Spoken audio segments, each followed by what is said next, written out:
All right, welcome everybody to the March 25th meeting of the Housing and Economic Development Committee. Thank you all for joining us. Kathy or Michelle, do we have any public comment? No. Okay. And I didn't receive any. We do have a number of changes to the agenda. Let's see if I can walk through them. All right, welcome everybody to the Okay. Kathy. Okay. We have to move, we're moving, we have to change the title of one of the housing resolutions. And let me get the email. Is Megan McDonald here yet? Okay. Yes. Megan? Yep. So it's Okay. document number 102022. The title mistakenly had Ithaca Neighborhood Housing Services in this. This is actually the pilot for the Ithaca NOS, AKA Northside project, and the resolution body is correct. All right, hold on. That's packet page 40. So exactly what should the title say? Oops. It should be, go back to the email. It says authorized exemption from real property taxes and provision for in lieu payments. Right. It should say authorizing authorizing the execution of an agreement for payment in lieu of taxes pilot by and among the County of Tompkins, Ithaca NOS, Housing Development Fund Company, Inc., and Ithaca NOS Limited Partnership. Okay, everybody say that 3 times fast. Kathy, you have it, right? Yes, we have that. Okay, all right, fantastic. So does that need a motion to change, or is that just a, we don't need to move to accept that change, it's just a revision? Right. When you take up the resolution at that time, Okay. recognize. And, okay, we're just also going to move one of the document that explains the pilot. We'll just do them in the order that they're relevant to those measures. So, all right. That is, that's the only change in the agenda that I have. So anything else from anyone? All right, can we take the minutes, the extensive minutes from February 25th, 2021? Can I get a motion on those? Moved by Shauna, seconded by Annie. Any discussion? All right, we'll vote. Shauna? Yes. Anne? Yes. Mike Sigler? Yes. And I'm a yes. Thanks. So that's unanimous. Thank you. And sorry, I had trouble with my computer getting in this morning. That's okay. It's where we live now. So, Jason, I'd love to hear from you now. Have you got a report for us? Welcome.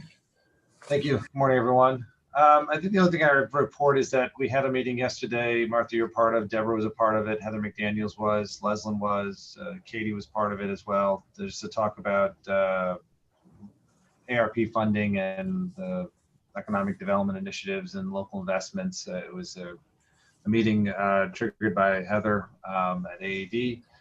We just talked in generalities about possibilities. You know, the parameters on the ARP funding have not been released. I expect they'll probably be out in the next 60 days or so from Treasury. Probably following similar guidelines to the CARES Act funding, but we're not quite sure yet. So it was really just kind of a brainstorm session of thoughts. It wasn't really anything that that came out of it objectively, but it's what we're starting to do internally and what we'll probably be prepared for. I would imagine by the time we have the budget retreat, we'll have more understanding from Treasury as to how this funding can be used, how it's claimed, how it can be directed, and we'll also have a better understanding of our economic picture by then. So I assume that probably in a month we'll have a better opportunity to have a more robust conversation about what some of this funding can be used for, what our needs may be in the organization, and what opportunities we may have in the community to use this funding. So a lot more to be determined still, and we'll wait and see what type of guidance we get from it. that's really the gist of my update. You know, we continue to get on the COVID front. We continue to get a lot more vaccine than most counties in the region. We still are going to have about 1,770 again today or this week, I mean, and that's a lot more than what most are getting. That's aside from whatever the pharmacies get. So that was good. I think the McGraw and Titus seniors had their second dose yesterday. So we were able to work with TCAT and work with folks getting them up and to and from the site with no issues. So the things are moving along. We continue to get, like I said, we continue to get a lot more vaccine on a weekly basis than most. We still have not had any Johnson & Johnson, although we have asked for it for the past several weeks. And when we do, it'll be, well, we're going to focus on homebound population. If folks are homebound, they can register on the registry. We have that set up, and or they can call 211 and they can help get them on the registry. Thank So you very that's- much, Jason. Yep. We finished? Yes. Yep. Any questions or comments to Jason? On the homebound, are we, would it be helpful at all, I've asked Frank, if the physician's offices helped us to move, to vaccinate those people, because those are the clients that they know. And my own physician said they take vaccines to their homebound clients on a regular basis. Is that something that might be helpful?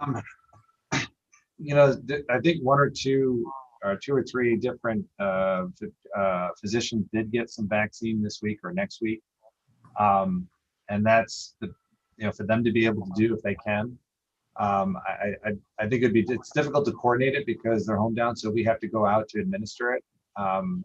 So us having the list, us having them register gives us an understanding of how to do that. I guess we are working with, I'm just getting a message here from Amy. We are working with some physicians on homebound folks, so probably to communicate and understand who they are. So there is some communication with physicians. I don't know the logistics as to how it's being done, but as long as we're aware of who they are and where they are, then we can get a vaccine to them. And if I can, I'll mention how we're doing it. So the homebound, we are waiting for that Johnson & Johnson allocation. As Jason mentioned, 3 local physicians received vaccine this week that they are using within their practices.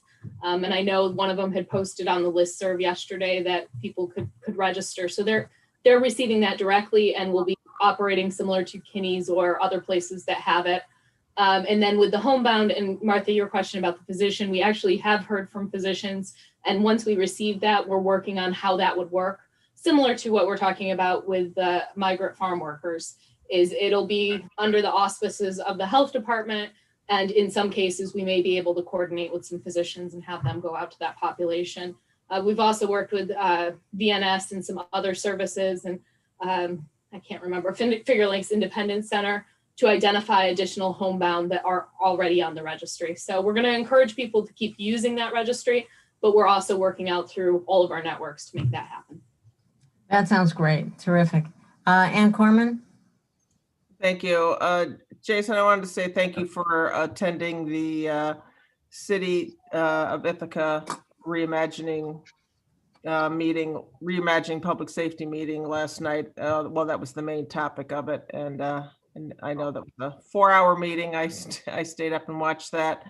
I encourage other legislators to watch it. It's a long one, but there is a ton of what I thought was very helpful public feedback and a long discussion by the Common Council and other administration,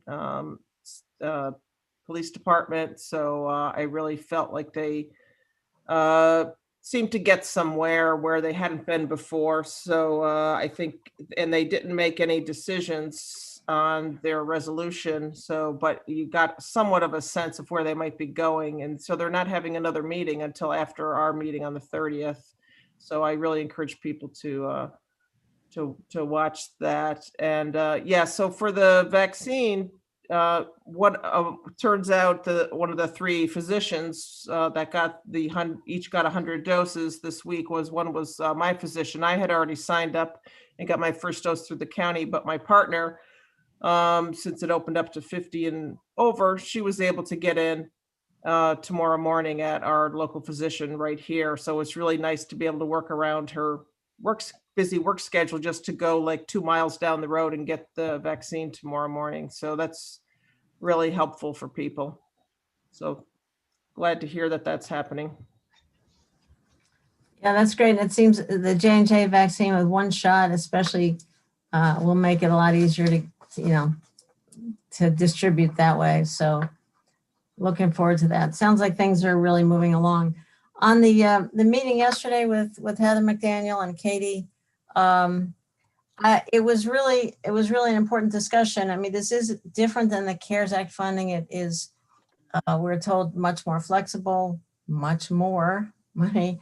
So I hope we will actually take that up as the under the goals for this committee. I think it is something that we should be involved in, trying to figure out process and criteria for what the county would do with its funds. I think it'll be really important to coordinate with other municipalities to also get information out. There's an 18-page document on the NACO website that I think I've sent around to everybody, just sort of outlining all the different pots of money in the American Rescue Plan. And I think we want to make sure that nonprofits and businesses and people, whatever organization, whatever individuals can take advantage of the opportunity, know about what's available, and that we coordinate so that we're not all trying to fund the same program or the same project. So I think it'll be something where we need to have some real discussions going forward. So anything else for Jason or anything on that topic? Or Amy? Great, thank you very much for both of you being here, appreciate it. So Natalie Bronowski. I know there's there. Hi Natalie, how are you? Good morning, I'm doing well, thanks Martha. How are you all this morning? Fine, thanks so much for being here. Yeah, we've seen you quite a few times over the past few days. Yesterday, it was the Economic Development Summit, co-hosted by IAED in the Chamber. And so we've got a lot to tell you that's sort of a mix of that and what we're doing here at the Workforce Development Board. So I do have some slides to share. Go right ahead. Yeah, that summit was really excellent yesterday. Yes. I was fortunate to be in Natalie's breakout group. So Can you all see that? yes, looks good. Okay, great. Well, thank you for having us. We have been in frequent contact throughout 2020 with you all at HED. And we always appreciate the opportunity to communicate what the Workforce Development Board has been doing in terms of the Career Center management of 2020 and how we see 2021. This is just a reminder that the Workforce Development Board is a federally created entity. And by law, we have to be 51% private sector led. The other 49% are the local community organizations that make workforce development and training programs possible. That's all of our schools and our educational institutions, the Career Center, community action, social services. And so if we scale back for just a moment, this is a reminder that we are created federally. The majority of the money that supports workforce development training programs here in Tompkins County then flows from DC to New York State and from New York State to us here at the board. And we manage that money together with Tompkins County. A quick look back at 2020, because we don't want to stay there. But as far as the Workforce Development Board, our role as quickly as possible shifted into workforce pandemic management. That's the best way I can describe 2021. We had to very quickly get up to speed with unemployment insurance, which was a system that was not ready for the moment. We made as many adjustments as possible to workforce development programs, and those are with everyone from TC3 to TST BOCES, and all of this happening while the community was in lockdown. So we had a never before seen situation where we had people employed on Wednesday, they weren't employed on Thursday. And in any other recession, you would want people, local residents, to stay connected to some kind of training program. Quite frankly, we couldn't do that because all the training programs were locked down. So that's another reason why we saw the significant jump in unemployment here in the county. And, some weeks we saw upwards of 1,200 people claiming. We are very thankfully past that moment, and I'll say a little more in the next slides.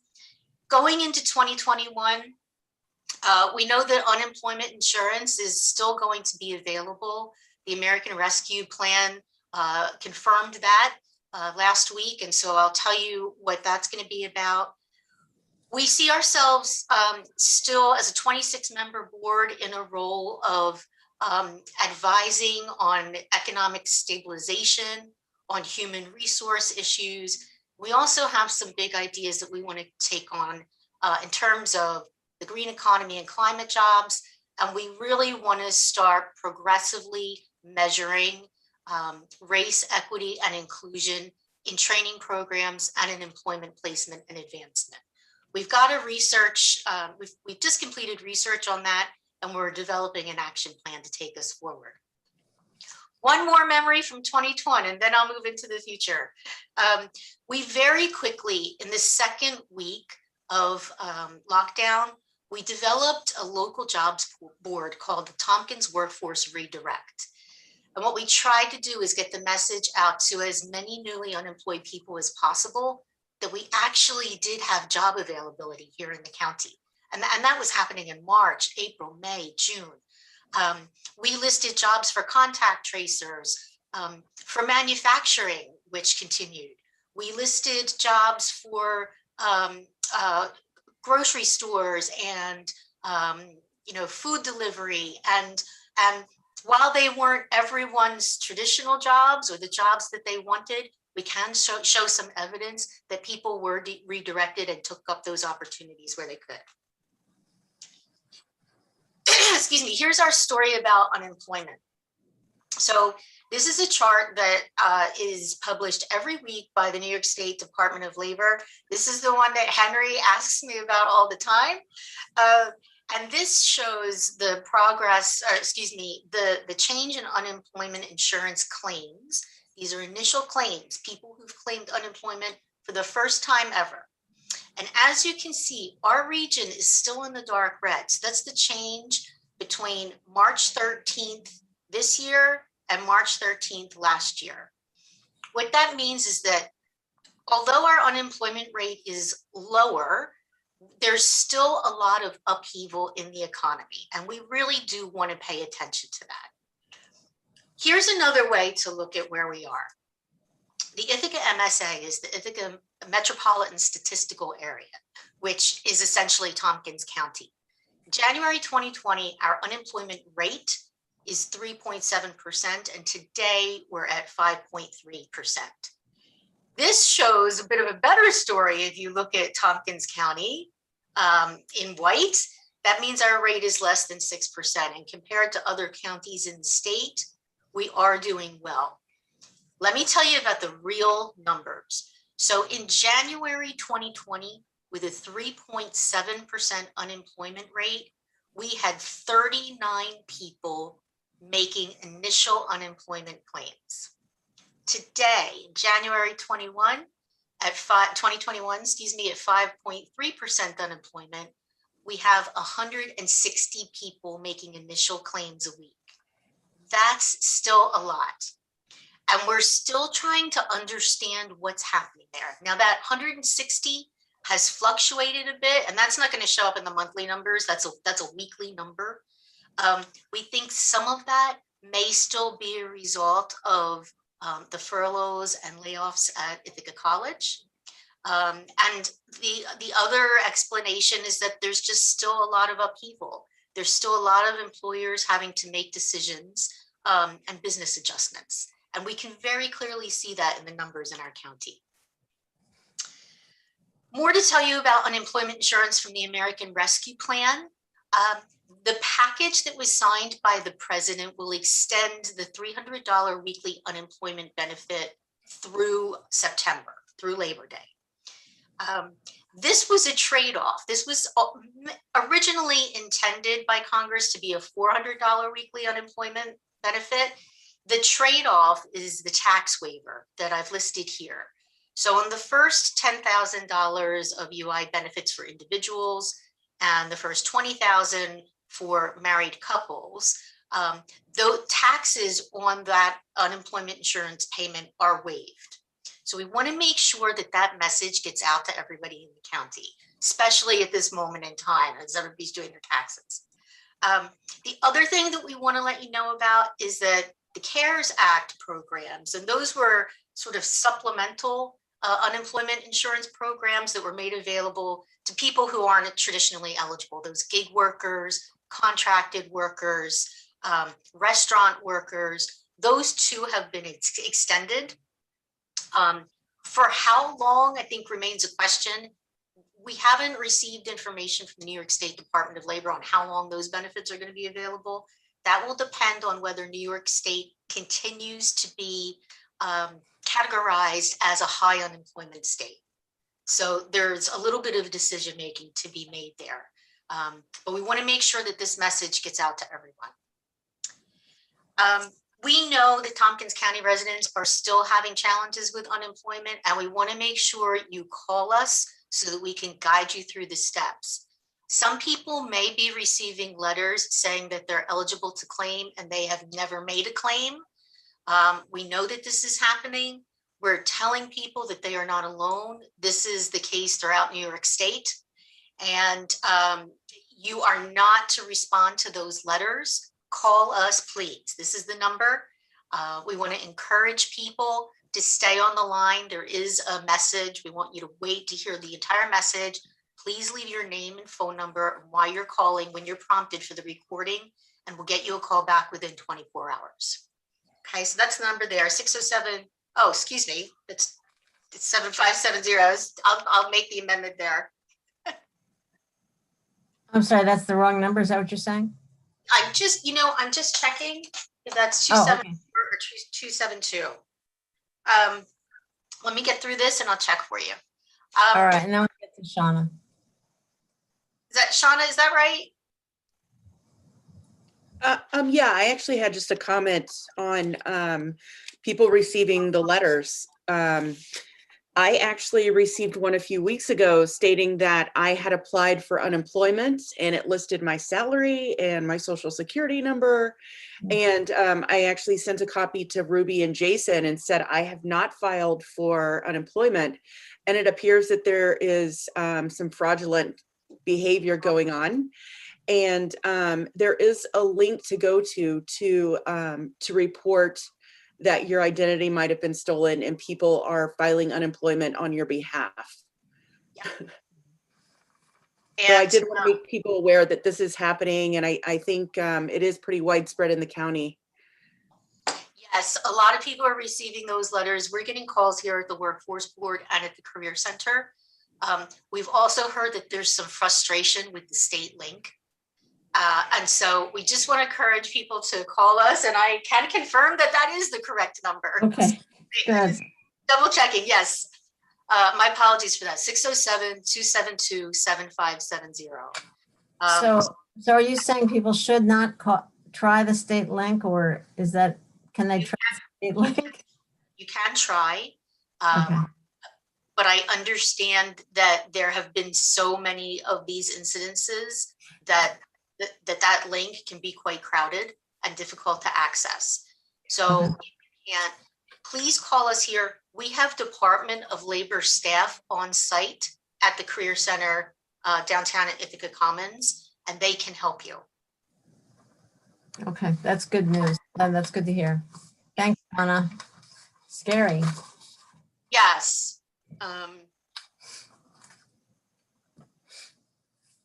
So what we're looking forward to in terms of next steps nationally, we watch these things very closely. Many of you will have heard that there's a large infrastructure plan being designed at the moment, the Build Back Better plan. I know negotiations started on that this week. Within that, there is talk of a minimum wage increase. And last but not least, some workforce development funds to reskill people for those infrastructure jobs. Martha has heard me say this many times, but in the 3 COVID-19 economic stimulus packages, we have not seen 1 additional cent for training programs and workforce development. This is a major frustration. And you all will remember that back in June, every member of the legislature joined with every member of the Workforce Development Board to write about this. We were being advocates, as is every other workforce board in the United States. And so they're telling us that our moment awaits and that this infrastructure plan is where that investment will be made. I wanted to say a few quick things about what we know from the research from the ILR school and Pathways to Careers, who've done some really excellent work for us. This is a look at the job segmentation in Tompkins County, which, as we know, is an eds and meds economy primarily. But also, you know, we have a significant leisure and hospitality sector, professional business and support services. We have considerable local government, and you know, our retail and manufacturing sectors are very strong here and important as well. As of January 2020, this is the representation of jobs here in the county. That's 61,000. Let me show you this. As of November, would you believe we had job growth? So the ILR school has been able to count using the most recent statistics that we had a job increase of 1,600. Now I hasten to add that some of these jobs were temporary. If you think of, for example, contact tracers. So many of those were state jobs and were created on a temporary basis. The other surprise here is that the sort of shared side of that, unfortunately, is the decrease in retail, leisure, and hospitality sector jobs. That's not a surprise, but it really does concern us here at Workforce Development as we try to understand where to put an investment, where to put the investment in terms of training funds. So I just wanted to tell you that while we did have job growth, the picture is a bit different. We do have a different economy at the moment, and we're continuing to watch this. One other thing I wanted to share with you, and I could go into many graphs, but where we are on the right-hand side of this graph, I think is very important. So as of January 2021, this is a picture of the total employment participation of residents in Tompkins County. What that equates to is people in a job. And what we can say is that around about 62%, 63% of Tompkins County residents of working age, that tends to be 18 to retirement, are in work. Now that's low. You can see that we've been higher than that. And, you know, as far as national and international definitions of full employment, we should be closer to 75 and even 80 if we wanted to have a perfect economy. So there is something in here in terms of, you know, who would like to be employed and isn't in a job. And there are lots of ways to look at that. Young people, older workers, second earners who have taken time off to raise children or to care for other family members, people with physical, mental, and emotional challenges. So there is a lot within that I think we could do. And I think people really do want to work. So there's a story there. Natalie, just saying, could you go back a second? Sure. So, yeah, we're significantly down from before the pandemic. And you said we have job growth, but we know we have so many in commuters too. So That's exactly right. yeah, the new jobs may be filled, at least some of them, by people who are coming from outside the county. That's right. I think you may be onto something there. That would be the math. Mhm. And so, there is something to be said about people who in the county may like to work and have not been connected to that opportunity. All right, we just have a few more minutes. Yep, we'll get through. Okay, so we did lots of employer surveys. We combined these with the Tompkins Chamber. I'm excited to tell you that this is what businesses and employers are telling us in terms of hiring. While the job offer and hiring rate is not at the rate that we saw this time last year, people do plan to create jobs. The additional resources for doing that people are asking for are guidance on equitable hiring, on how to keep traditionally excluded groups in work, that's work retention, wage progression, and career advancement. Our businesses are asking for this help. And we think that that's really good news. And that's something that we're going to start concentrating here at the Workforce Development Board. We have lots of smart and energized HR professionals on the board that are going to help us do this. Businesses are also looking for guidance on the definition of a good job. We know that this definition has changed as a result of the pandemic. And we think that this is really important, both to achieve equity here for Tompkins County residents and to draw in that really high earning talent so that we can say that we have good jobs here in Tompkins County, even despite the pandemic. And so that's a message we got too. And a lot of our employers want advice on how to navigate working from home in the remote workforce. What the ILR report clearly tells us is that remote working is not going away. So that is the one thing that is going to stay with us as a result of 2020. I think that's really good. And I just wanted to end on this note. We are hiring, finally, a deputy director of workforce development here at the board. We want to lead on this. We have listed this in our language, the job advertisement, on a hybrid basis. What that means is we're offering the job so that you can split your time between on-site here with us in the office of the board and in the remote location that works best for you and your family. We are also emphasizing diversity, and we have new language with the help of our HR department on how we are very much trying to source a diverse candidate pool for this. And we intend to hire in that direction. So that's everything from me. And I'm happy to take any questions. Thank you so much, Natalie. And we have a couple of things in our packet that are, I think, information only. I don't know if people have specific before you leave. We'll get to those. Any questions or comments on Natalie's presentation? Henry, do you always get to ask her your questions separately? Is that why you're not asking now? Natalie, if you could send us your, did you want to say something, Henry? Okay. Henry, I don't know where you are, but I can bring the numbers to you because that background is really nice. All right. And if we could get your slides, that would be great. You sort of send them through Michelle. Mike Sigler. Hi, my question, just because that chart was really interesting about how, the number of workers is just down since the pandemic, like we have not recovered all the way. And now it's starting to maybe even trend down a little bit. So I don't know if you know what I do. I sell billboards. So I'm in a lot of businesses during the course of a day, like probably 20 businesses a day I go into. There's probably not one that I go into that's not looking for people. And listen, if we're talking about, a minimum wage, all these jobs are paying about $15 an hour or more.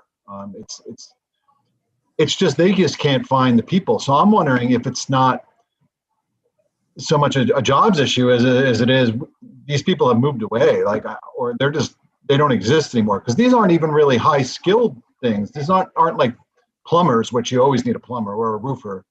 I'm talking about even people to work the front desk kind of thing, entry level jobs that are going unfilled. So. Yeah. We hear this. And I think the challenge for us at the moment is to try to understand how the pandemic may have affected that even more. So, you know, the research clearly shows us, and we all know from local narrative, that there's hesitancy to go back to work. And that will also translate into hesitancy to look. And I do think that we have a role here, all of us, to encourage people that jobs are out there. We also need a workforce development system here locally, and that's TC3 and BOCES and everyone else. All of our apprenticeship programs have to say that we have a stellar system. The other thing that Martha would have heard me say yesterday is that what we're working on here is a skills map for all of the high demand jobs here in the county that are likely to go unfilled. Now, high demand means everything from high school diploma to bachelor's degree.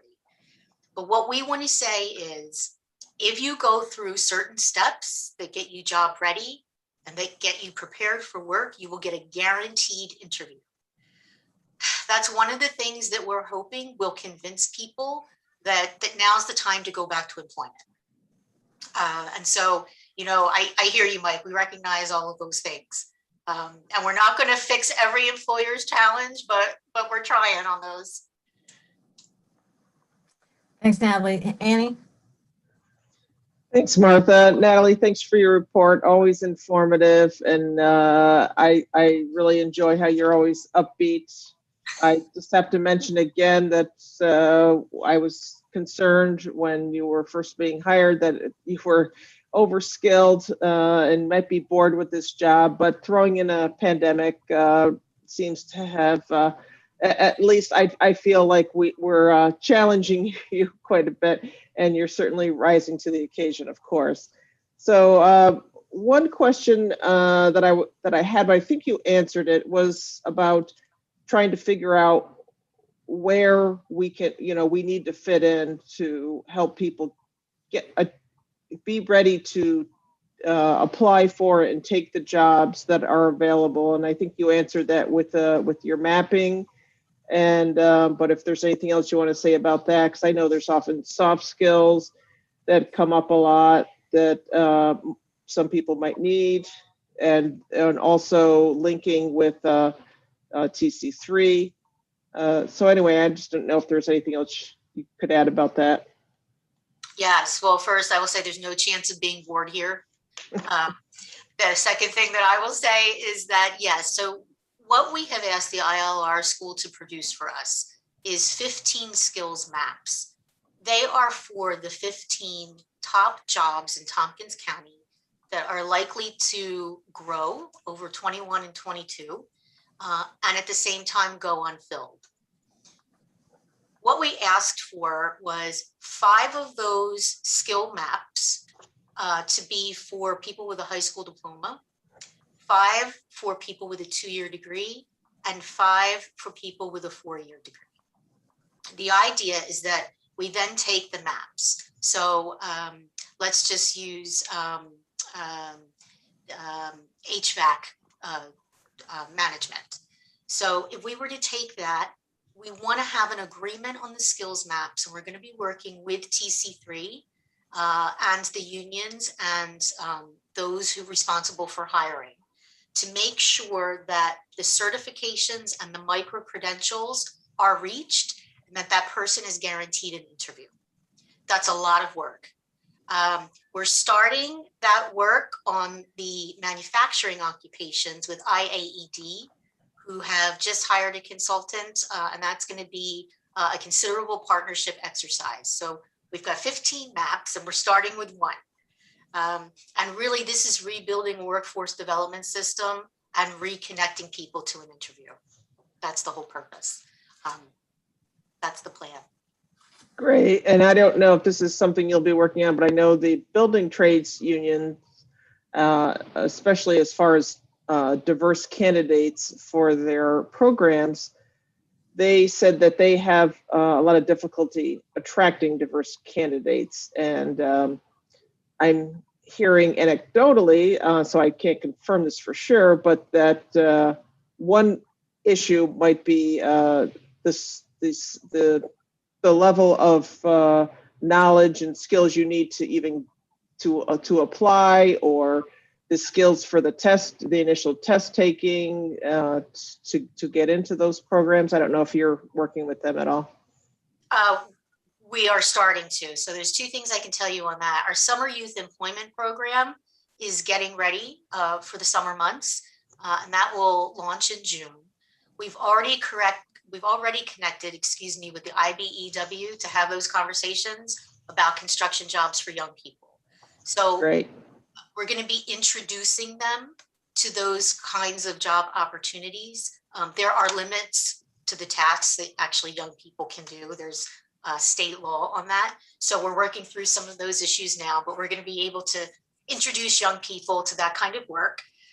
The second thing is that, yes, we are going to have skills maps for those jobs. And those will be everything from entry level to mid-level. And our focus on that is finding the fastest route to an earning and learning position at the same time. That really is our principle here. So we are, and we're glad to have the research to tell us that we're going in the right direction on that. Great, thank you. Because I know IBEW especially said they were having trouble connecting with with youth. So thank you for doing that, helping that. Yes, they're one of the newest members of our workforce board, which is exciting too. Thank you. All right, we were doing so well on time and now we're not, but I do have to ask you about childcare. Do you have any sense to what degree people are not going back to work yet because schools are so unsettled and childcare has disappeared? I think that this is a significant issue. And also, of course, we heard from Jeff Madison yesterday as well, that there's still a lot of unanswered questions in terms of school funding. Yes, I mean, childcare absolutely is a challenge. We know that amongst our own staff, all of us do. And so while there's not a lot we can do here at the Workforce Development Board, we keep our ear on conversations for upskilling the childcare workforce, actually the childcare apprenticeships. The other thing that I think we can all do as a community is to go forward with offering any jobs that we can on a hybrid basis. Now, those are mostly going to be, those what are called knowledge economy jobs, jobs that can be done from a remote location, more likely than not with a computer, but we should offer them that way. And that is our way as county businesses and employers to saying, we recognize the challenges you face at home. And if we don't have childcare, we can at least offer you a flexible work schedule. All right, well, thank you so very much. And we look forward to hearing back when you have at least one skills map, let's say, mapped out, or organized. So thank you so much, Natalie. Sure. Questions from folks on the packet pages 19 to 22 on these adjustments, budget adjustments. If there are no questions. All right. Thank you, Natalie. Great to have you, and look forward to having your slides in our own directories too.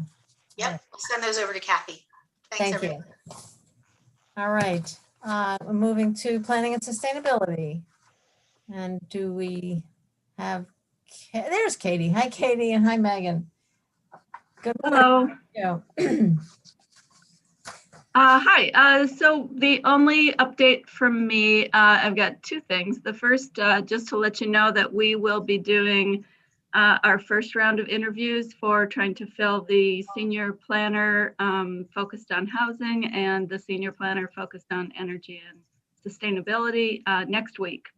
So we hope to move that along at a quick clip so that we can get great people on board and able to fulfill all of the projects that we have on our plate.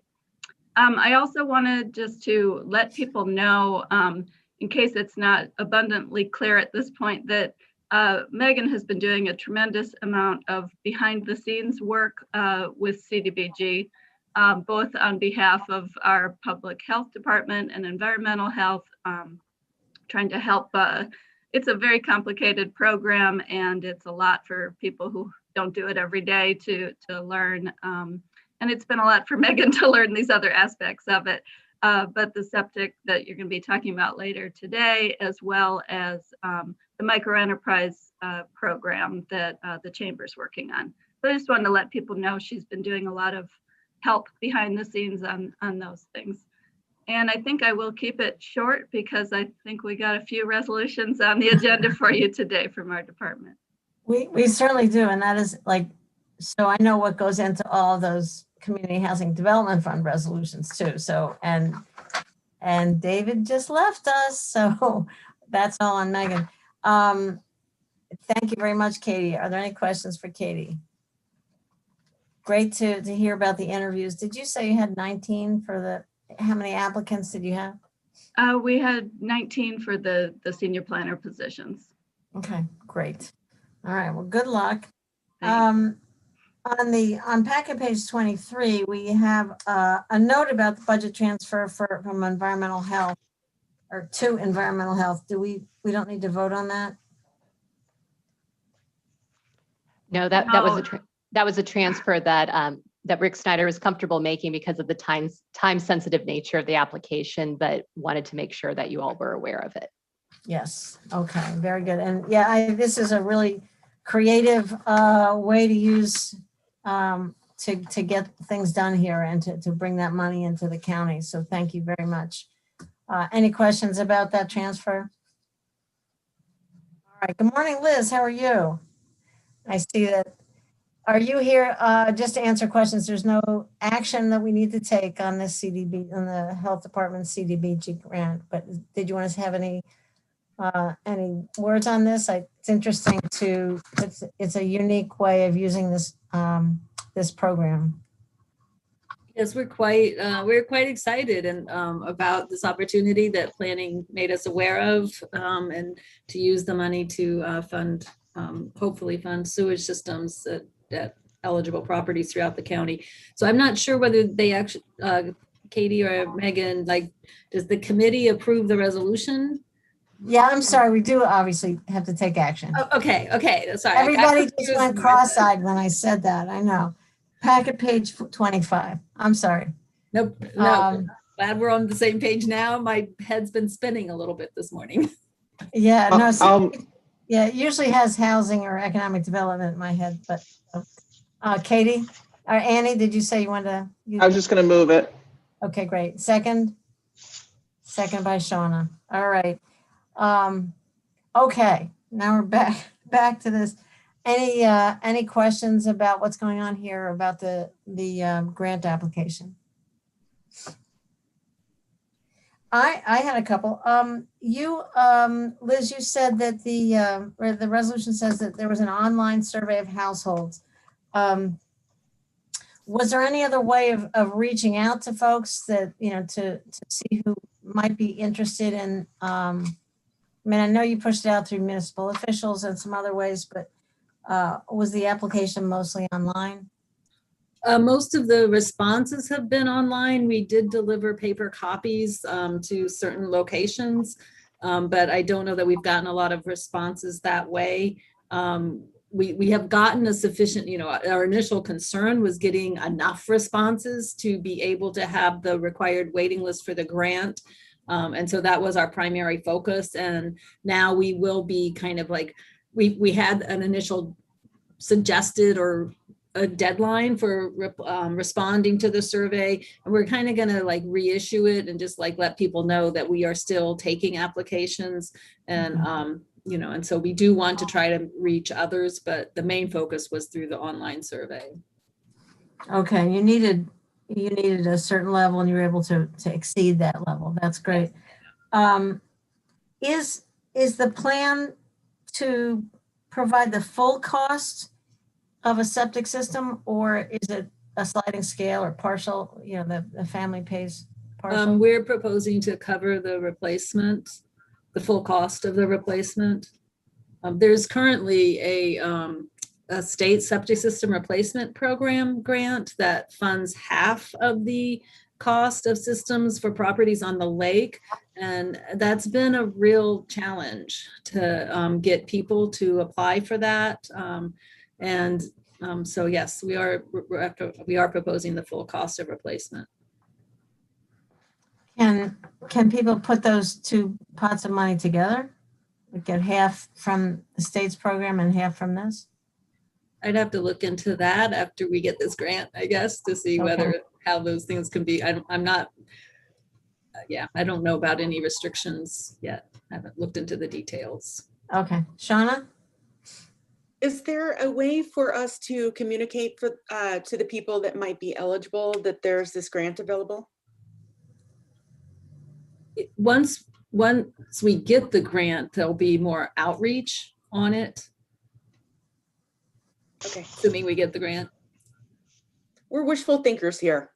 And, you know, we reach out to code officers and others that are, you know, more actively involved in some of these situations, right? So we're out in the county, the environmental health staff looking at these situations. So hoping there'll be ample opportunity for outreach and to spread the word to those that need it.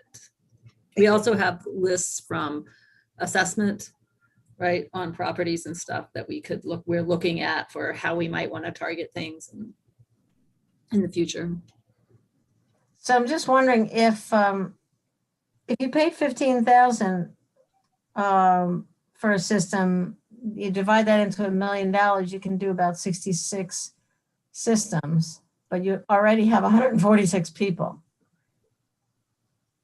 Does it make sense to maybe try to have a sliding scale so you could get more systems done if some people could pay part of it?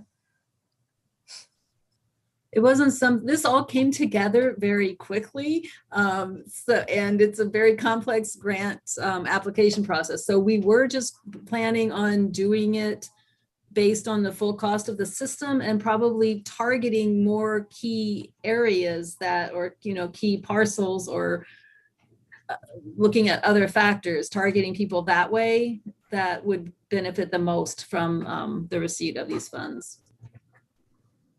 Megan, you unmuted. Go ahead. I was just going to mention that, you know, if there's only if there's 10 million available across the state, you know, that we could get up to 1 million, you know, it's, I guess, wait and see how much, you know, we might get 300,000. So Right. We don't know yet. Okay. Megan? Yeah, I was just going to mention that the survey was kind of, you know, it's a quick way to build a wait list that the state needs, but when formal income qualification happens, there may be some people who end up a little bit over income or things like that. So that's why the state likes to see many times the number of potential applicants than you would actually serve in any single grant round. Okay. That's the good news and the bad news, I guess, that there's a lot of need out there. Okay. All right. Anything else, folks? All right. Ready to vote on this. Henry? Yes. Mike Sigler? Shauna? Yes. Sorry.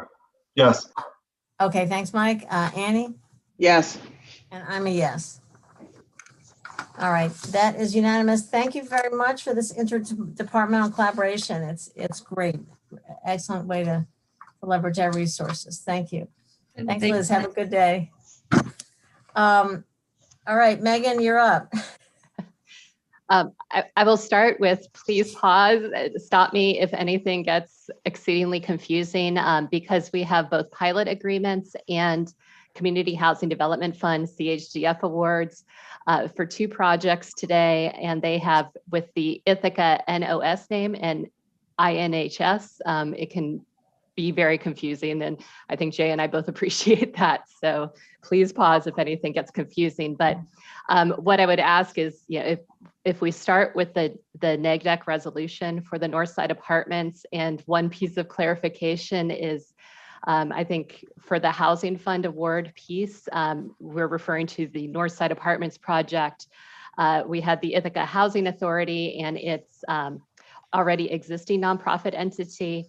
As a result of the program and the tax credits that are being pursued to both tear down those apartments and rebuild new, as well as rehabilitate apartments at Overlook Terraces and the Southview Gardens. There are new entities that have been created, which is where the Ithaca NOS, 2 entities that you'll see in the pilot resolution come into play. And that's why we have a whole lot of different names going on today. I will say that the seeker piece is really pertinent to Northside because that's where we're seeing demolition and new construction.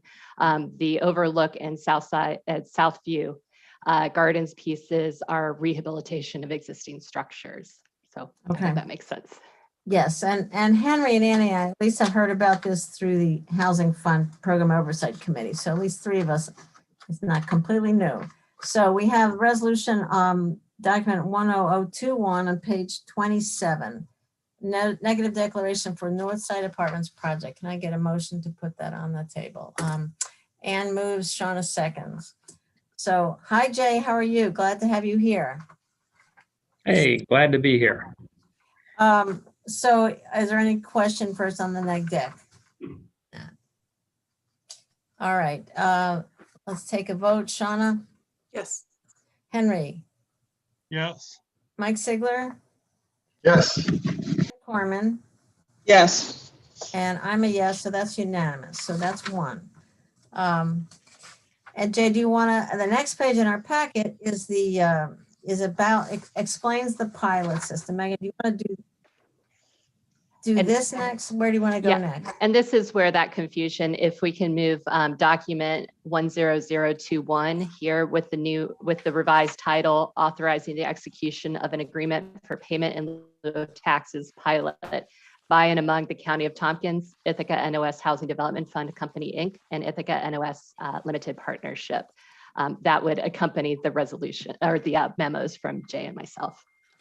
All right, and then that's packet page 40. Okay, thank you. Does everybody have where we are? Page 40. Packet page 40, yes.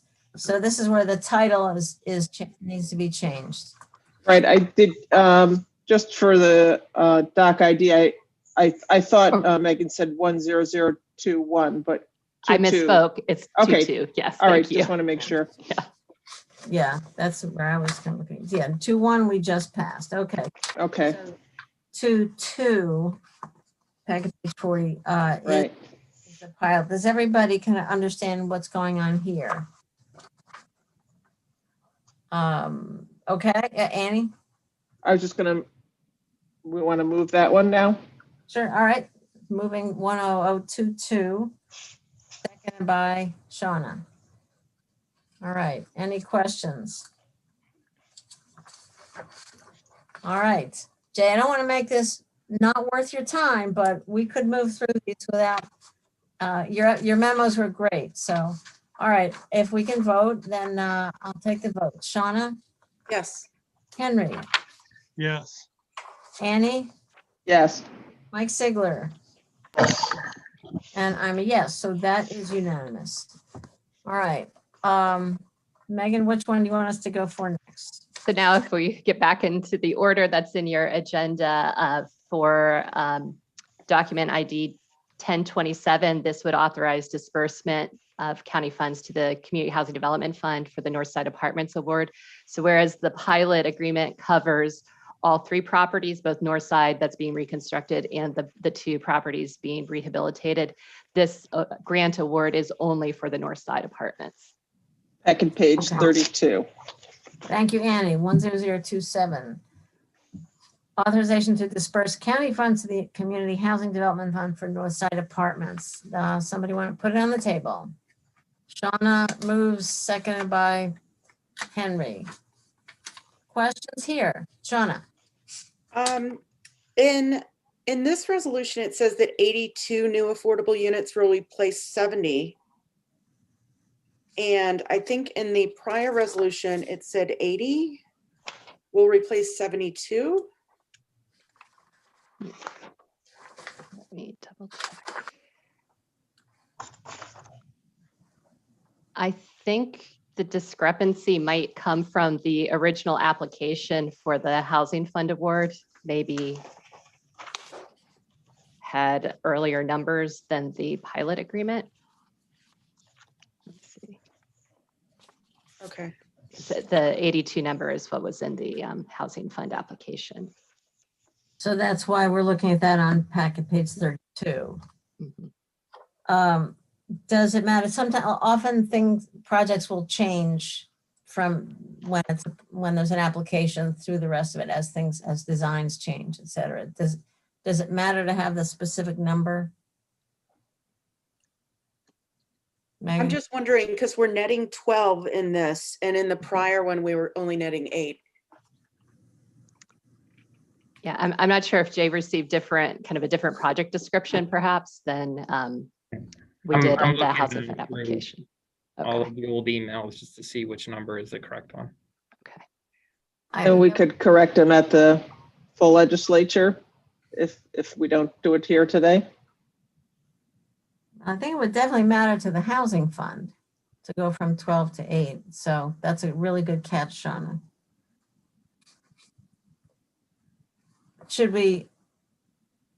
It's true, we could deal with this at the legislature. Go with that. If Jay can't speed read his emails. All right, why don't we, let's move this, and if that's all right. The Program Oversight Committee of the Housing Fund was a little concerned that the net was only 12 new units. So this is an issue, and I'm glad you caught it. But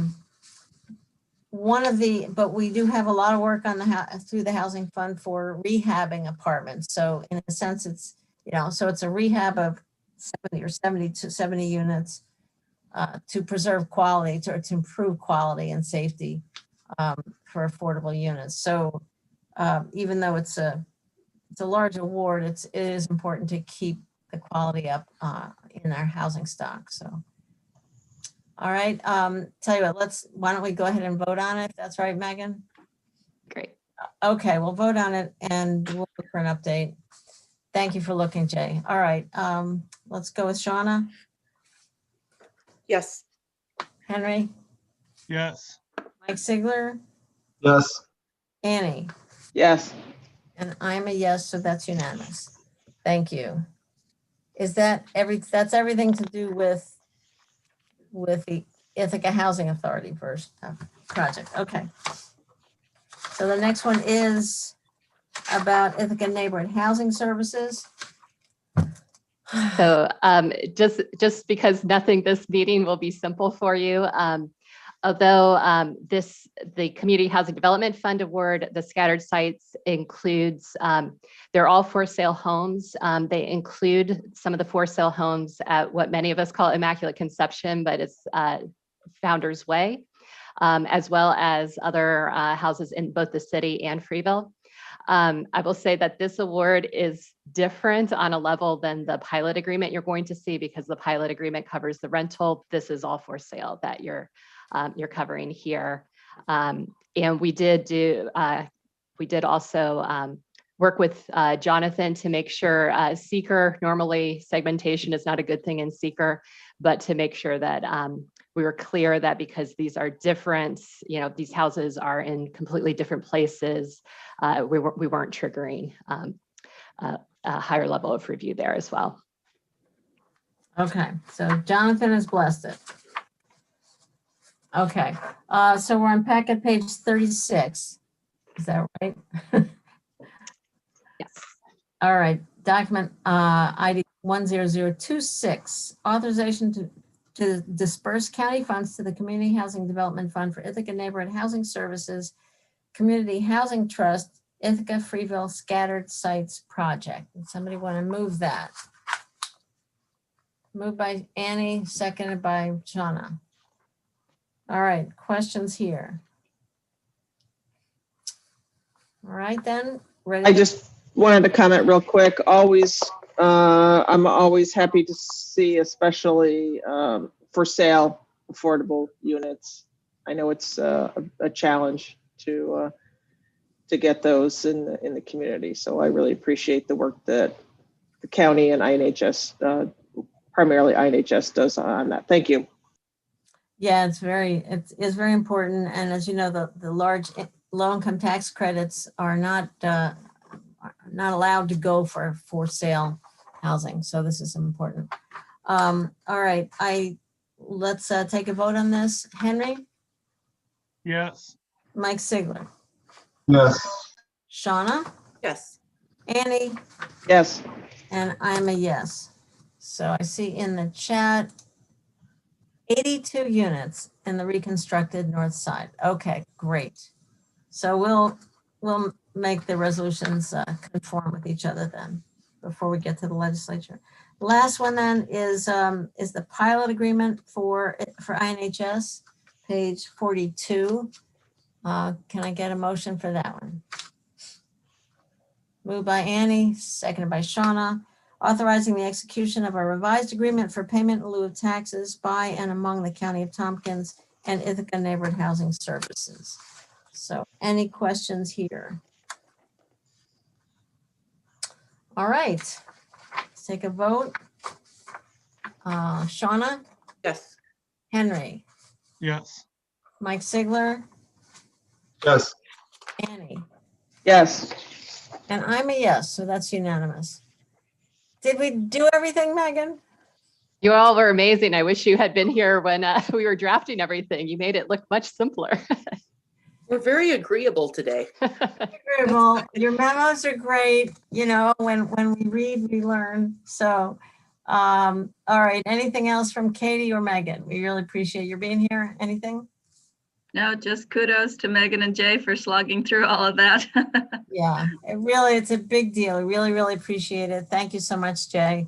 Hey, that's all on Megan for keeping me in line. So thank you, Megan. Thanks, Jay. All right, Megan, you got to be careful. The more you accomplish with so little staff support, the more Katie's going to make you do. So be careful.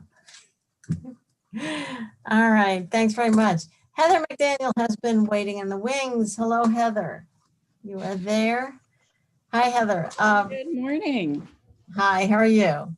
I'm great. Boy, I feel like I was just at an IDA meeting. It's so nice to see the county working on these affordable housing pilots. Thank you. We're delighted to do it. No, it's good.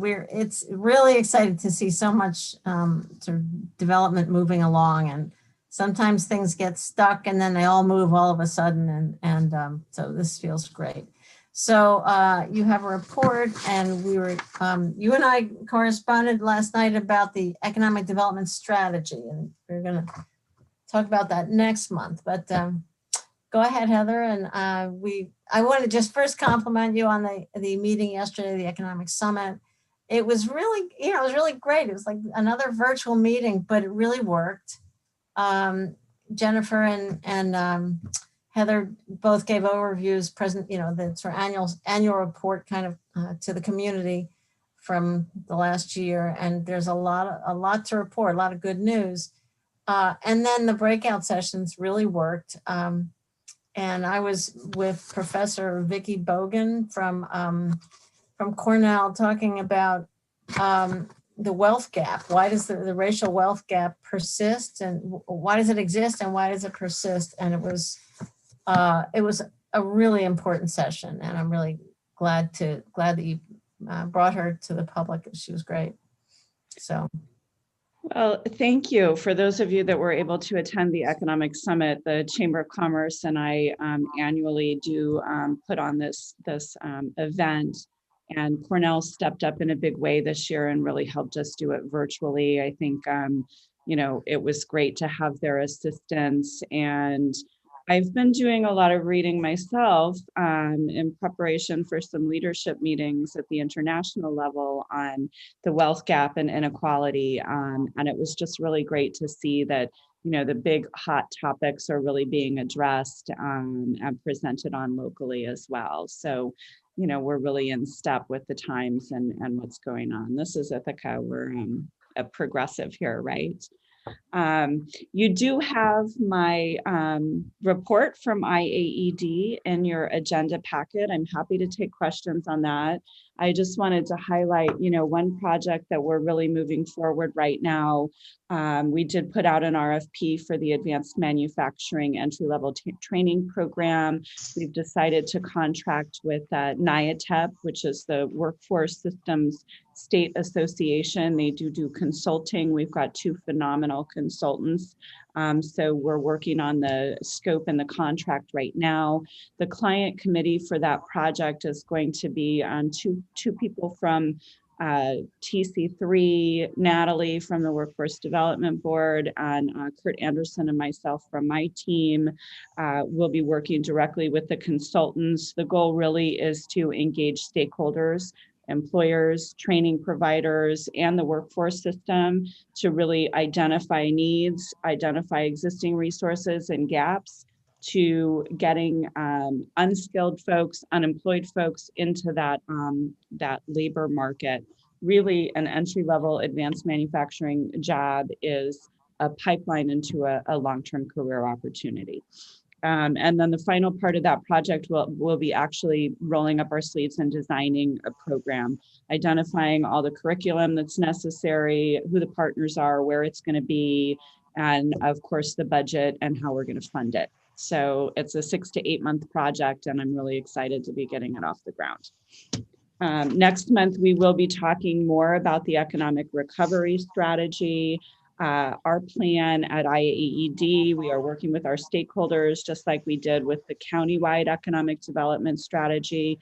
This recovery strategy will very much complement the existing strategy, but really identifying the challenges and the opportunities as a result of the pandemic, identifying short, medium, and long-term actions that all of our stakeholders are taking or can be taking to really ensure that our economy moves forward in as robust a manner as it can. Just as a reminder that countywide economic development strategy is really focused on 3 key areas: infrastructure, workforce, and our key sector businesses. So we are looking at sort of the same sort of format around the recovery strategy for infrastructure. I will say the key areas there are broadband, our office space and impending office space vacancies and its impact on downtown. In the workforce area, lots of new workforce issues and opportunities. Childcare really been exacerbated. That green workforce, entry-level manufacturing. I'm trying to read my tiny little chicken scratch here.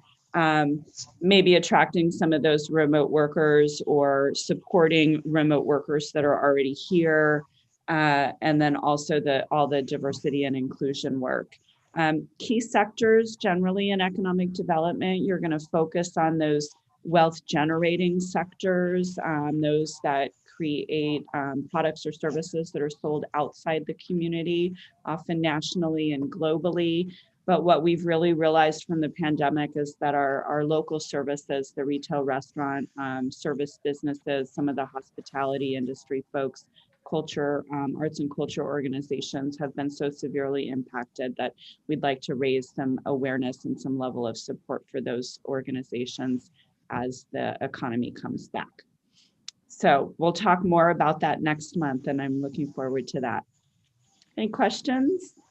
Thank you very much, Heather. Questions for Heather? Comments? I would say what you just said, the last part about hospitality, tourism, arts and culture, actually is a new message from IAED. And I think you're looking at Natalie's graphs, that's the sector of the local economy that's been slammed. And so I think it's really interesting to hear IAED sort of recognize that as all part of the ecosystem that supports a quality of life, that brings people or keeps people here and all that. So I think that's really interesting that's moving up in the awareness. So, and I think as we go forward with the American Rescue Plan funding, and we spoke about the meeting, Jason told the group about the meeting we had yesterday and about planning for how to use the opportunity that's coming our way with the ARP funds. It is interesting to try to figure out how to be strategic and support and use the money that so it can sort of do more than one thing at a time. Like Deborah Dawson mentioned, all the restaurants on Aurora Street that have closed. You know, is there a way to support entrepreneurship, sort of diverse entrepreneurs who would like to open restaurants? You know, just off the top of my head, just how can we make the money do more than one thing at a time? Yeah, we've really identified that, you know, all of those local services and retail restaurant have a ripple effect on our ability to have quality of life in our community. We know that they're going to come back as the economy opens back up. We want to make sure that they're supported in every way that they can be. It may not be direct supports from IAED, but more from some of our stakeholder partners. Like many other things in this community, economic development is really based on partnerships and other stakeholders as well. The Chamber of Commerce, the Downtown Ithaca Alliance, the City of Ithaca's Economic Development Department, and others. And IAED, of course, is going to continue to focus very heavily on those key sectors because that's where we're going to be able to bring people into jobs and retain jobs that then, you know, once you have income, you can spend on, and that drives really demand for some of those local services as well. Annie? Thanks, Heather, for all this that you're doing and for your report. I had one question regarding the workforce position. Is there any news on that? I have talked to my board about this position, and as you know, part of our budget was cut until we're able to restore our budget back to 100%. We have sliced and diced our budget as we can to try and figure out if we can cut other things, but most of our expenses are fixed, unfortunately. So when we're able to restore that budget, hopefully after this year, then we'll really be ready to hire that workforce staff person. In the interim, we're going to continue to do what we've always done through our business services department. We will be, you know, as we provide resources to businesses, one of those resources is always around workforce. So we'll continue to do that. And then I also have Kurt working on this manufacturing program. I know that I can share with you that we did have a little bit of a budget surplus last year. Part of that was $60,000 that we did not spend on a water and sewer study because it was not completed. That will be completed this year. So, you know, that sort of takes care of that. There were some other surpluses, really one-time surpluses, because we didn't have an annual meeting. We didn't print an annual report. There weren't a lot of activities that we were supporting through sponsorships because there weren't any in-person meetings. So that was one-time surplus. I can't hire another staff person on a one-time surplus. I need to make sure that I have long-term funding to support someone over time. So I'm hopeful come January, we're gonna have money, right? Well, that's kind of where the sales tax piece comes in, right? Where tourism and sales tax dollars help to fund your core budget. So We're hoping we'll all have more money. right. That's the goal. It's all connected. I'm interested in the fact that housing specifically isn't in your list of key issues or under infrastructure or anything else. Is that just because it's like, oh yeah, of course, housing is always on the list, or? We've identified key new things to focus on in addition to the already existing. So we've already known in this community that housing is an issue and continues to be an issue. None of the stakeholders have really said, oh, it's an exacerbated issue and this is how we want to deal with it. I mean, part of the reality of the recovery strategy, as much as we'd like it to be inspirational, we also want it to be realistic. If the stakeholders, aren't stepping up and saying, this is a challenge and this is how we want to address it, it hasn't been included. But I know it's a big issue. Yeah. I haven't forgotten. Right, especially as we think about attracting new businesses and new employees. So, all right. Anything else, Shauna? Yeah, I hate to go back to the workforce position, but can you tell me at what point would you add that? I mean, what is the threshold here? Because I know that's definitely been a priority for the legislature, was to have this position in place. The big area that my budget has been cut, I'm so sorry, excuse me. The big area that IAED's budget has been cut is the portion that comes from the county. So when that is restored, we would be able to look at moving forward with that position. So what I'm asking though is what was the net loss that you had last year due to the cut? I'm bad at numbers off the top of my head. Okay. It was something like 25% of the county's allocation for at least half of the year. Yeah. Something like that. That sounds about right. My total budget was cut about 13% as a result of the county's loss. And we had anticipated that our employers that support about 35%, 37% of our budget, that they would not be making their pledged commitments last year, but we came in at 98% from them. They found ways to support us. I think it really speaks to the testament of IAED and the work that we do. And then, of course, the other portion of our budget comes from the Industrial Development Agency and the Development Corporation, and that was not cut. Okay. So the 13% cut was all county cut. Yeah. Okay. All right. Well, we're hoping we can replace that in the coming year. So, all right. Thank you so much, Heather. Great to see you. Leslyn. Hello, Leslyn. I see your hand up. Yes, thank you. Before Heather runs away, I just want to follow up on Shauna's question. Heather, I know you don't have that number off the top of your head, but if you can, share that with us when you're able to get that number together, so we know what it is that you are looking for from the county per se, because I thought I heard you say if you get that funding back, the position will be restored. So I am interested in following up on that question, knowing what the number is, because all along I've heard from you and others that workforce development is a priority, recruitment and development is a priority, and for us it certainly is. So it troubles me that this position is not in existence to do the things that we're seeing our priority. So if we can get that number, that will be great. Then we know what we're working with in terms of restoration.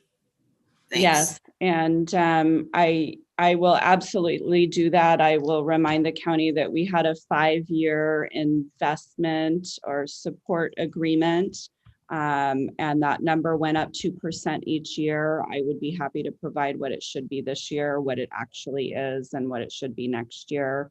I prepared a 5-year budget and adding a staff person with only a 2% increase from the county. So my entire budget was able to carry that workforce staff person for 5 years during the 5-year commitment from the county. 100% of that increase was not coming from the county. I just want to be real clear on that. I mean, we see it as a need. We, did everything that we could to increase our IDA commitment, our investor commitment, so that the county's commitment in this 5-year term was about 22% of our budget rather than a third of our budget, which it was the first the last 5-year commitment. So, we made it a priority. We said that we really wanted to have it. We had a pretty tight budget projection for the 5 years. And, with things being cut, it just doesn't work. I will certainly get some numbers to this committee and Leslyn as well. All right, so maybe we could find out what the dollars that we cut in 2020 where are we in 2021, and we'll take it from there. Yes, thank you. Thank you, Heather. Thanks very much. All right. All right, we're on to page 2 of our agenda. And what I see is Nick here. Hi, Nick. How are you? I'm good. How about yourself? All right. Thank you for being here. Of course. So we have a report on tourism. Is there any Hey, it'll be a couple minutes. any specific anything you want to highlight for us, Nick? In your I thought I report? was up, but sure, tourism is up. Yeah. I And can, transportation. Wait, Dwight, can you put yourself on mute? let me see. All right. Okay. All right. Sure go ahead. We're on thing. packet, Pulling it up. page Right. 15. Yeah. So thanks. So you'll see in your packet, we've got the bi-monthly report for February and March. One of the recent updates, we had a few presentations to STPB, and these include the annual report from the Convention Visitors Bureau, and they would like to share that also with this committee. They weren't able to do it this month, so they'd like to get it on the agenda for April. We also yeah, I was gonna let you know. I think we have it on the books for May. Okay, we can. That's doable too. Yeah. Okay. Just that March date didn't work for their team. And we also had a presentation relating to the Finger Lakes National Heritage Area from Cindy Kimball at the Finger Lakes Tourism Alliance, which was very informative. And I understand this committee will be looking at that in a lot more detail next month. So those are a couple of the presentations we've been hearing lately. We'll get into the next item. We'll talk a little bit more about the short-term rental monitoring effort, but that's been a work in progress for the last few months. And we're beginning to work on the budget preparations for 2022. And looking into that, we've been getting some help from our partners on the STPB and looking at forecasting, looking at some national data, and hopefully in the next few weeks here getting some local data from some services that have helped out our hospitality partners here. So hoping to get some good insights on that and start to rough in what 2022 will look like from a tourism perspective. One notable piece is that we're looking at changing the reserve threshold that we'd like to target for the program. In the past, we had had a practice of aiming to keep about 5% of an annual budget set aside as a fund balance. We burned through that real quick last year. That didn't do hardly anything to resolve the budget crisis we experienced. So we're looking into a potential policy of having about 6 months of cash expenditures. And this would take time to build up. This would be something that would potentially be a decade or so to accumulate that level of fund balance, just because of the impact that would have on each year's budget. But I think there's some recognition on the board level that the emergency situation we experienced last year around this time, we were deeply unprepared for. From a financial perspective, and it left our partners in a situation where they had to we were not able to provide any assurance to them. So that's something we're evaluating at the budget committee right now, and potentially we'll be putting into practice in the 2022 budget. Another effort the STPB has been focusing on is this tourism recovery committee. This is led by Kelly Cartmill and partners locally here within the hospitality sector and other tourism entities, including Brett from Cinemapolis and Doug from the State Theater, and several representatives from our local hotels. And looking into ways, really short-term ways we can start to begin to drive some increased travel demand back to Tompkins County this year. So they've been focusing on a program, I think tentatively titled Retreat to Ithaca, which would be marketed to, right now we're looking at the Western New York and Northern New Jersey markets as a sort of target drive-to markets for travel in the time frame of April through April, May, and June, to try to find ways to pick up some additional travel from those areas for people who would potentially be considering visits. So there's basically a landing page they've been developing that's just about ready to go live on the Visit Ithaca website, where travel partners will be providing various deals and packages for visitors that see that Retreat to Ithaca advertising as their primary sort of source of finding out about our promotions. So should be able to have that link to share here in the next few days, as they're hoping to have that go live before April. And one other item that's not on this update that I'll just say is that we're working on is looking at and this is also for the 2022 budget, is the development of an outdoor recreation grant opportunity. This would be, in my view, similar to what we do with ACOD, the Arts and Culture Organization Development, but targeted to those organizations that do programming and maintain our outdoor recreation assets within the county.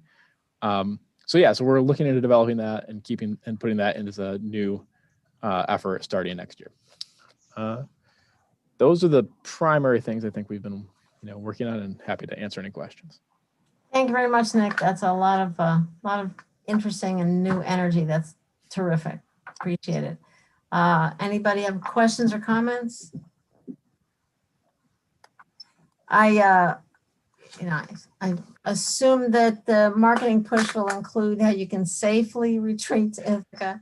Yes. All of the, in fact, we're definitely highlighting all of the, protocols that are out there. And, really, that's part of the reason we're looking at not going beyond the New York, New Jersey areas that, the adjacent state rules. And there was a story on NPR just this morning about how many people went with the pandemic, sort of went outside for the first time, how, biking and hiking and things were really, and boating became, much more popular because it was one way that people could recreate safely. And the idea that more and more people might just stay with those kinds of hobbies. So it seems like perfect time to develop something on outdoor recreation. So. Definitely. We're hearing similar things anecdotally here too. Lots of uptick, and interest in our, we just had a meeting of the Tompkins Parks and Trails Network, which is a sort of informal group of people that work in that field throughout the county, and pretty much to a person, everybody that said that they saw increased interest in usage of outdoor sites, and that includes also things like our ithacatrails.org website, which had, I believe, it was like almost a 50% jump in traffic compared to past year. So, Annie, I was just going to say something similar. We could see possibly this advanced interest or increased interest for a generation. Of people that are more comfortable with themselves, with their families, being outside. So thank you for working on this, Nick. Yeah, it's a great thing. So why don't we go to the contingent fund request? Sure thing. Let me pull up that memo. Packet page 55. We could get that on the floor. Moved by Annie, second by Shauna. Document 9963, authorizing the use of contingency funds to support the cost of short-term rental monitoring and analytics. Real important initiative that was in our shared services plan that we sent to the state a year and a half or whatever ago. There's one slight addition, line 24. We usually try to, when we're identifying a vendor, we usually try to say where they're based. So if it's okay with folks to say, award of the contract to LTAS Technologies of Toronto, Canada. Assume that is friendly. Do we have it spelled out what the LTAS means on here? Just maybe that, I always like when things can be spelled out if possible, at least once. In the memo, it doesn't, is that, I mean, some organizations just, that's what they go by. Is there a longer? I don't know if I've ever seen that actually spelled out. Let me double check if in their proposal if they spell it out. All right. While Nick looks for that, are there any other questions or comments on this? I would also ask to add about how many proposals were received. So line 22, if we could add, whereas 4 proposals were received and an evaluation committee, blah, blah, blah. So just add that at the beginning. That's in the memo. I just thought it's always helpful in the resolution. If that's okay, mover and seconder. It doesn't look like LTAS stands for anything. Yeah, I'm looking online. I can't find it spelled out. Okay. Usually if we identify where they're based, that's kind of what we usually do. All right. Okay, Yeah. so that whereas we'll say whereas 4 proposals were received and an evaluation committee, et cetera, LTS Technologies of Toronto, Canada. Any other questions for Nick? All right, ready to vote? Take Henry, Yes. Mike Sigler, Yes. Shauna, Yes. and Annie, Yes. and I'm a yes. All right, go get them, Nick. Great. Thanks. Got one, All right. one down, one more committee to go. All right. Okay, yep, okay. Thanks so much. Have a good day. All right, you too. All right, Dwight Mengel, welcome. How are you? Good, great. Interesting to be here. It's a beautiful day. I'm going to get outside as soon as you are done with me. Okay. All right. Packet page 58. Okay, we have 2 resolutions. The first one for section 5339 bus and bus facility grant application is a very, very standard application process for $852,000 of federal funds. Basically, where TCAT will be using this to essentially reimburse themselves for some capital expenditures that have already occurred in 2019 and last year. Okay, Dwight, excuse yes. me. We're really far behind on our agenda. Yes. Go ahead and see it. Let's get this on the floor and see if there are any questions. Thank you. All right, so packet page 58, document 10031. Shauna moves, seconded by Annie. All right, so we do see a lot of these, and you know, are there any questions from committee members? Jonathan, kill that phone, please. Okay, I think we can go ahead and vote, Dwight, all right? Great. Okay, Mike. Yes. Henry, Yes. Shauna, Yes. Annie, Yes. and I'm a yes, so that is unanimous. And we have the next one. The next one, the county would be applying on behalf of TCAT for approximately $4 million for this nationally competitive grant for low or no emission vehicles.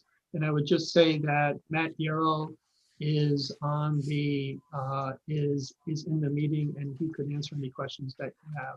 He's the assistant general manager at TCAT. All right, hello, Matt. This is great. Boy, let's go get this money. Let's get this on the floor. Document 10030. Shauna moves, Annie seconds. Questions for anybody? All right. Well, boy, this will be really nice. Ready to vote then. Annie, Absolutely. Shauna, Yes. Mike, Yes. Henry, Yes. and I'm a yes. All right, that's unanimous. Thank you so very much. Sorry to make this short and sweet. No problem. Um, Very good. Thank you. Thank you. Yeah. We'll catch up with you next time. Thanks a lot. Bye. All right. Hi, Fernando. Good to have you here. And we have Fernando's budget that we usually do every year. Is there anything in particular, Fernando, that you want to highlight on this? Well, a pretty standard process of incorporating our budget to match the county's, to insert it into the county's budget. Okay. All right, let's get this on the floor. Document 9981, moved by Shauna, second by Annie. This is the Mutt and Jeff routine, right? It's either Annie and Shauna or Shauna and Annie. So, all right, any questions for anybody? Yeah, I do. Who's Mutt and who's Jeff? Oh, I'm sorry. Go ahead. All right, you take your pick. All right, Henry, Yes. Shauna, Yes. Annie, Yes. Mike. Yes. I'm a yes, so that's unanimous. And then the next document in our packet is about the metropolitan, the OMB proposal on metropolitan statistical areas. Fernando, you want to give us a thumbnail on this one? This was a late proposal from the previous administration to change the population threshold for the definition of metropolitan areas. They want to go from 50,000 to 100,000. That would mean that our area would fall from being a metropolitan area to being a micropolitan area. There's a lot of concern of what that would mean for a number of funding lines. And also a lot of concern of why they're doing this and the justification for doing it. I know in the MPO community there's been a lot of comments. I'm sure there's been comments from absolutely everybody who's affected across the country. There's something like, correct me if I'm wrong, 190 municipalities. 144. A lot of municipalities nationwide that are in the same place. They're between 50 and 100,000 and would fall from metro to micro. A lot of community comparable to ours, a lot of college towns. So there's concern. So we prepared comments. Those were sent in. They were due 2 weeks ago or last week. And we'll wait to see. I have some hopes that things will be revisited or postponed. Yeah, I heard about this. Deborah Dawson brought this to our attention. Then around the same time, I was on a NACO call where there was a presentation about it, and it, really was quite alarming. So a lot of work followed that. Henry? Yes. Do we know what the logic is behind bringing this? I mean, is it just to cut funding, or is there some other reason? I didn't read in my research preparing for comments. I didn't read any good reason for doing this. The justification they gave is that this measure of 50,000 was set up in the 1950s, and the national population has grown. Therefore, the urban threshold should grow also. And that is really as much basis they gave for this. And that's really not sufficient. I mean, if it was urban, there are many reasons to argue that the definition of 1950s has worked just fine and continues to be credible and a good definition. I think our area is a case in point as a regional urban center surrounded by rural and expressing a lot of the same dynamics that you see in bigger urban areas, just on a smaller scale. Thank you. And there was IURA made comments, so did the Chamber of Commerce, so did IAED. And I was in touch with others around the country. There was a letter from about 55 Congress members. I was in touch with Senator Schumer's office, and they sent me a letter that Schumer signed along with about 28 senators, you know, really kind of at least asking for more justification for why do this, and raising a lot of issues with how this might be done. There were about, last I looked, about 600, 700 comments in the Federal Register. I mean, I hope it gets reviewed and rejected. So just want to make sure people knew about this. This could really affect us in a very negative way, but we were able to get comments in. There's also there are also some potential proposals about the census that we have to track as well. And I can't, Fernanda, can you remember what those issues? Yeah, well, the Census Bureau is proposing to change the methodology for determining the urban area of urban areas. It's basically the delineation, the geography. What is the line that defines the urban area? And in the past, they've used population density. They're proposing to use housing density. It's a very fundamental change.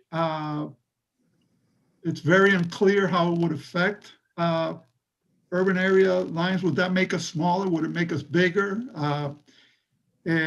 And unfortunately, you know, one of my main concerns is that they have not done any test runs to see what kind of impact they would have. But the comments for this particular proposal are not due till May. The deliberation is ongoing. Tomorrow, we're having a presentation for MPO directors from Federal Highway. So everybody's still learning the details before preparing comments, which are due in May.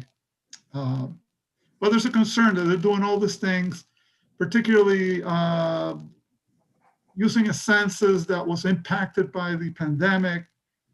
I have some concerns about what numbers are going to come out of Ithaca, how, you know, the student counts may have been affected. I got assurances from Cornell that they sent in their documentation they needed to account for their students in the census.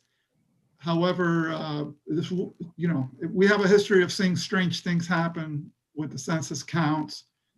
My classic example is when they put all the population of Cornell in one building in Cayuga Heights. So Cayuga Heights all of a sudden had, like, you know, 20,000 more people. And, you know, we saw that and we reported it, they adjusted it, but, you know, so the concern is there that this was maybe not the best year to do this, among other things. I thought, it occurred to me it's possible a housing definition could be beneficial, in the sense that we've seen over time the number of people per housing unit drop, so that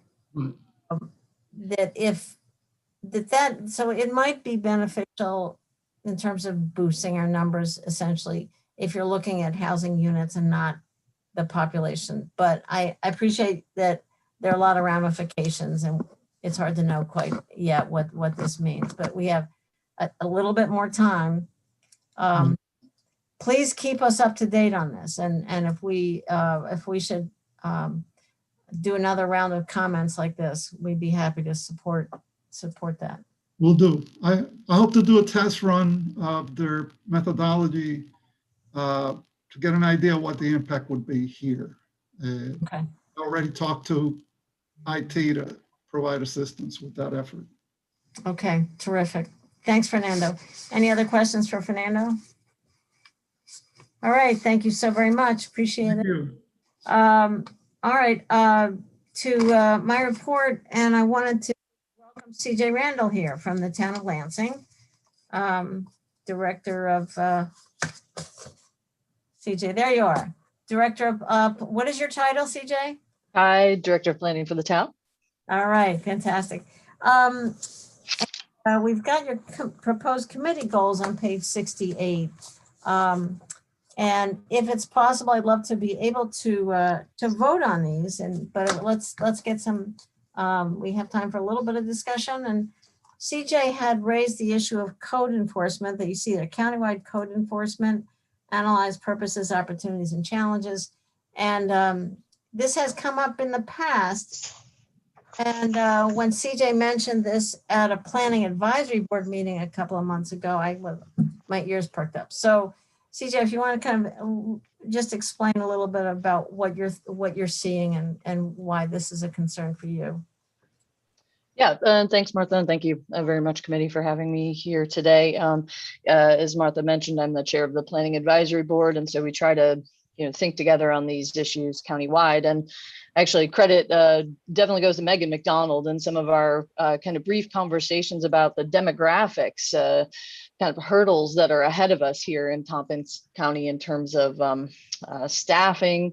And I'm actually, facing this ourselves here in the town of Lansing. Our longtime code enforcement officer is retiring. We're getting ready to hire somebody new.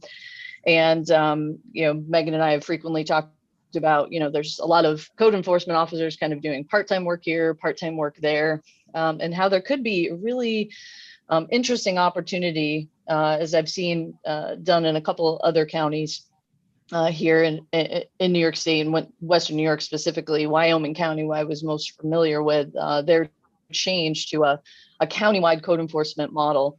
And I think there's a couple arguments to be made, at least, for doing some research on it. One of it, things that really pops up is the efficiency between code enforcement and Department of Assessment. Of course, I would defer to Irene and Jay on their thoughts relative to that, but it's a pretty common and frequent, at least quarterly, sight to see folks from assessment come by and check out our building permits and make sure everything's on the up and up. It certainly seems like there could be some efficiency there. I've also been thinking about the consistency of the application of both the Uniform Building Code as well as the Energy Code, which is a separate code in New York State, relative to the different municipalities in Tompkins County. There are some municipalities with a reputation of being quite, shall we say, exacting as far as their code enforcement, and then others perhaps shall we say, less so. And I think that this really brings up kind of some overall interesting questions regarding the new New York State stretch code. I'm sure that this committee is very familiar with the push from the climate smart communities to go into this next leadership round. And it really got me thinking about, how would you really, what kind of interesting incentives would NYSERDA dangle in front of the county to do countywide code, energy code, as well as countywide code enforcement. And there's, I think, 15 counties at this point in New York State that do this. And I did pass on 2 reports to Martha from a group, CGR, out of Rochester, who does kind of policy analysis work. And they did 2 separate reports in the last decade, one for Broome County and the other for Tioga County, about this very issue. And so I think, there'd be DOS money out there to do a study and just kind of get the ball rolling. And I just thought maybe that it'd be prudent maybe to start kind of talking about it. So not to resolve this right now, but that I just wanted to thank you so much, CJ, to sort of explain that. We have talked about it in the past related to health and safety issues for minimum standards for housing units in the county.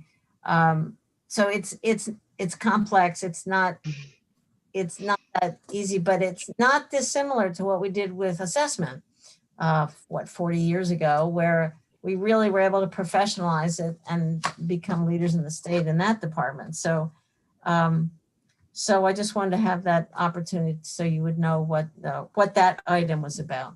Henry. Did Broome and Tioga County move to a countywide code enforcement? I believe Tioga County did adopt a law. So there's a bunch of ways that you can do this. Sometimes the municipalities kind of, hand over responsibility, or it is delegated to them. But I think the most cooperative way is essentially to have an intermunicipal agreement or some kind of contractual agreement between municipalities and the county to provide those kinds of essentially shared services. But it seems like they haven't even been able to fill that position, which I find to be very curious, that Tioga County and Broome County have kind of stepped away from this, because I think that there's a lot of challenges inherent in trying to staff that position. So and I'm working on trying to find out more, because I'm kind of curious about it myself.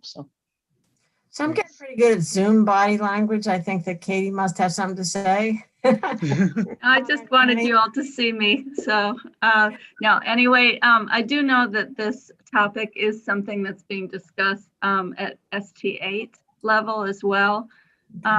So I think perhaps inviting someone from that group to come talk might be good. I believe of the 8 planners who meet regularly, I think Shenango County is the only one that has this model in place. And in terms of shared services, I think the threshold is to save money, and it doesn't save money.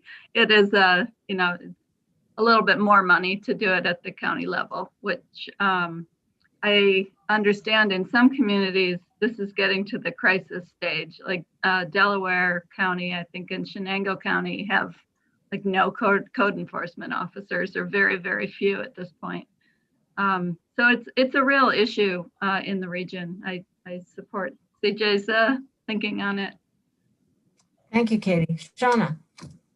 I think this would be a great topic for us to talk about. I don't know anything about it. And so if we could get funding to do a study, then that would really make sense to me.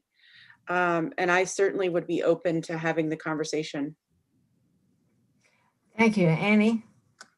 Thanks, Martha, I know you've talked about this a few times and over the last few years. And I know as a home inspector and as an environmental person talking with builders, people trying to do renewable energy, that it's very, very complex, and looking at the different and codes and the levels of enforcement, because as CJ, politely said, you can see things on the books, but you also don't really know till you get in to a certain place, and then they could change staff, and then it could be completely different. So, especially what I've seen happen is certain builders, at least in my experience, will like build in this area. I can build,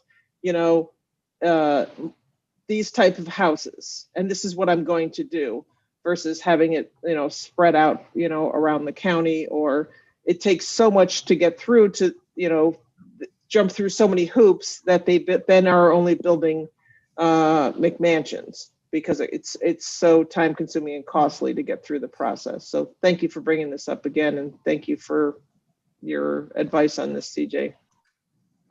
I myself at least want to read through CJ's the reports that she sent before we go and look for another study to be done. We might have all the answers we need in the reports that have been done. So I have talked about this with Jason. Given everything else, and this was before I knew that we had a couple of studies that were fairly recent. He was thinking a CGR type study, but let's take it one step at a time. And so the idea here is to get it on our list of to do items, and we'll take it from there if that's what you think. And discussion on any other topics on this list here in packet page 68. And trying to really focus it like sort of 3 big issues: housing, economic recovery from the pandemic, and transportation. That number, that F under federal rescue plan, to really sort of for us to really take this on as, to try to sort through what are the criteria, what are we looking for, how do we want to, what process do we want to use from the county side.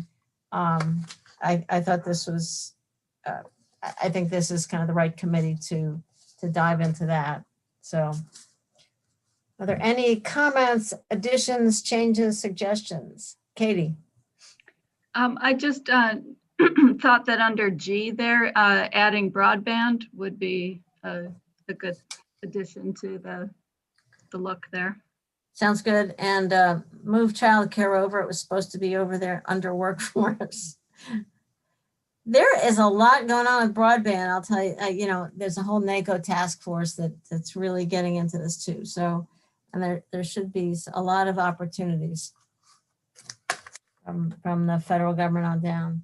Thank you, Katie. That's a good suggestion. Anything else from committee members? Should we take a vote on accepting these as our, with that change, accepting these as our committee goals for the year? All right. Sean, is that a heading? You're nodding as you're moving. Yes. I'm talking about Zoom. It's Zoom body language. Any second by Annie. All right. And we'll vote on these with that one change. Shauna, Yes. Annie, Yes. Henry, Yes. Mike, Yes. and I'm a yes. Excellent. So that's unanimous. Thank you for the addition, Katie. CJ, thanks very much for coming and helping us understand the lay of the land there. Really appreciate it. All right. And then in your packet, you got a second copy of the comments on Metropolitan, but you were supposed to get, and I emailed again, the Tompkins Weekly article that, and Michelle did add that to the online agenda about development, what's going on with development in Tompkins County this year. And it's interesting, you know, some strengths and some challenges for local builders. So I just thought it'd be useful for folks to know about that article in case you hadn't. I just wanted to, all right, we're late. I'll wait, talk about some other things later. Committee members, any reports from you guys on anything related to this committee? So, all right, then if there's nothing else right now, thank you all very much. Motion to adjourn. Moved by Sean, a second by Henry, all in favor. All right, thank you all very much. Enjoy this beautiful day. Thanks, Thanks, Michelle. Martha. Thank you, Martha. Bye-bye. It was a packed agenda. Thank you. All right, take care.